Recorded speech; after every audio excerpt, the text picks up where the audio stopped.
Hi and welcome to my channel. I'm Misty at SkeeterJones, and in this video I'll be showing a thrift haul from America's Thrift stores.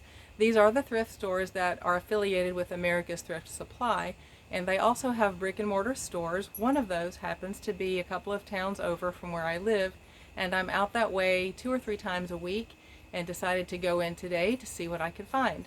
I was actually inspired by someone that I've been watching lately, Ashley G. Check her out if you don't already know her channel.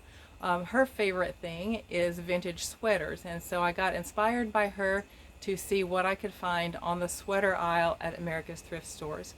I can't wait to show you what I found, but before we get started, if you like my content, please consider subscribing if you haven't already. I'm trying to grow my channel, and that definitely helps.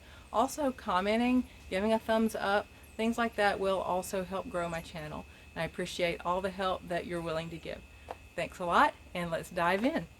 First of all, the first one I'm going to show you actually is not one for resale. It's one that I got for my daughter because she likes this style.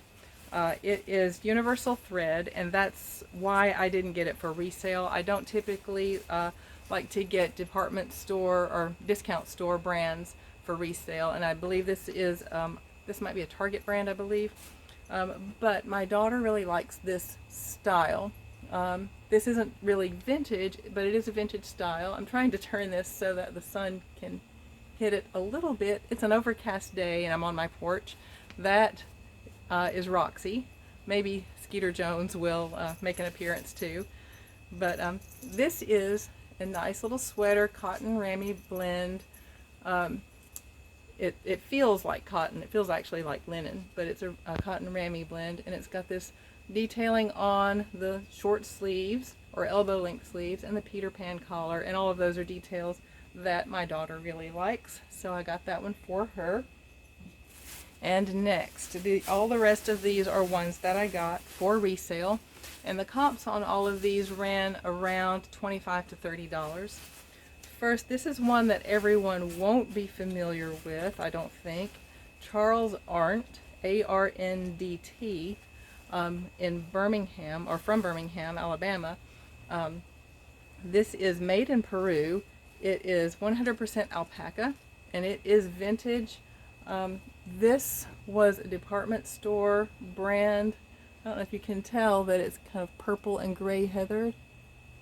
I remember this brand from when I was a kid in the higher end department stores. There was a high-end department store that was based in Birmingham, and I really don't know if it was nationwide or not. There were several locations around Alabama, and this was in that store. Pizitz, I believe is the name of that, and it's a historic family from Birmingham, so that's really what really grabbed my attention when I saw this name, because I had not seen it in a very long time.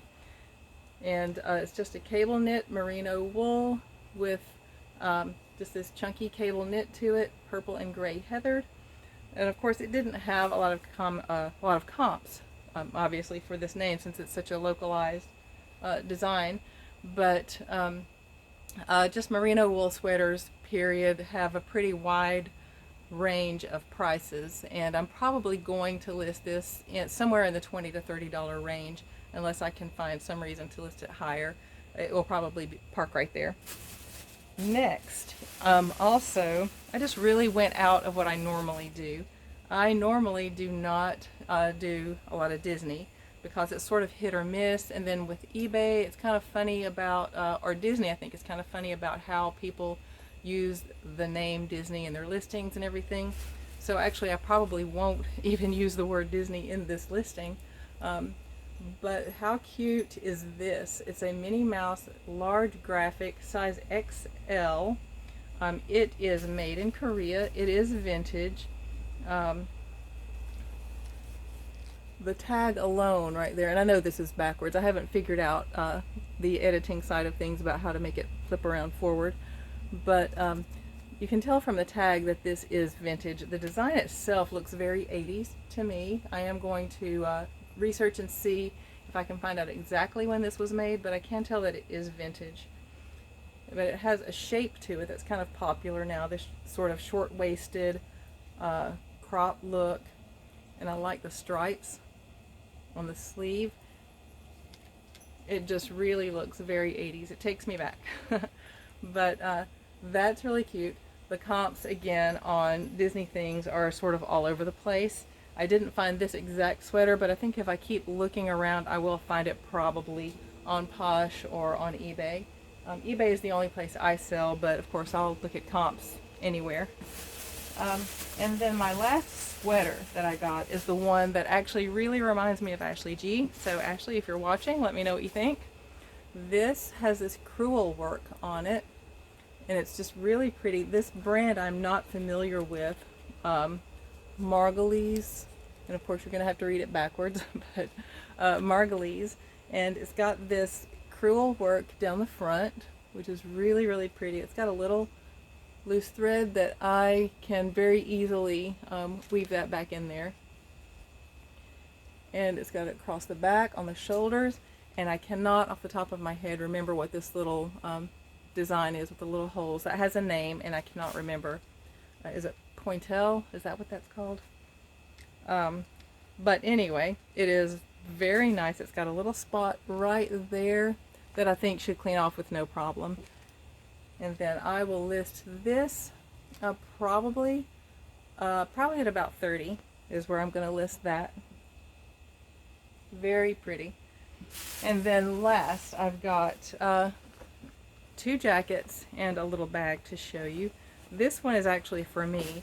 It's A&A, but I realized after I got it home, it's a petite small. I am not petite, but I tried it on and it does fit, just the proportions are kind of off, and this waist, I like a really tailored look, so I like cinched in waists and stuff. This waist is sits a little high, but not so high that it looks really weird and awkward, I don't think. I'll try it on and get the hubs to give me his opinion on it, but I really like that color. And I have a gray one like this, a gray J. Crew one of this corduroy in this sort of general shape. The sleeves, surprisingly, were not too small on me. I'm tall, and normally off-the-rack sleeves in just regular sizes that are not petite are really short on me. But this came almost all the way to my wrists, and it is a petite small. So maybe it just got tagged wrong, and that's how it ended up at Thrift. But the last clothing item is this reversible bomber style jacket, satin, very Y2K satin with this rose print with a little very light, can you tell if that's sort of metallic, these little swirls right here. And then on the inside it is black with this sort of jacquard paisley. There, you can probably see it a little bit now. Outdoor lighting is very unpredictable, but since this is reversible, I wanted to let everybody know. A lot of people know this already, but some people may not. When something's reversible, obviously you can't put the tag in the collar where you would normally put it, because then when you wear it that way, the tag will be showing. So whenever you're looking at a reversible item, that's SkeeterJones, you can hear him barking. When you're looking for the tag on a reversible item, it is in the pocket. So just check all the pockets. This is a Raphael, again, sorry that's backwards. It's a size small, but it's a pretty big small. I'm a medium, and it fit loosely on me as a medium.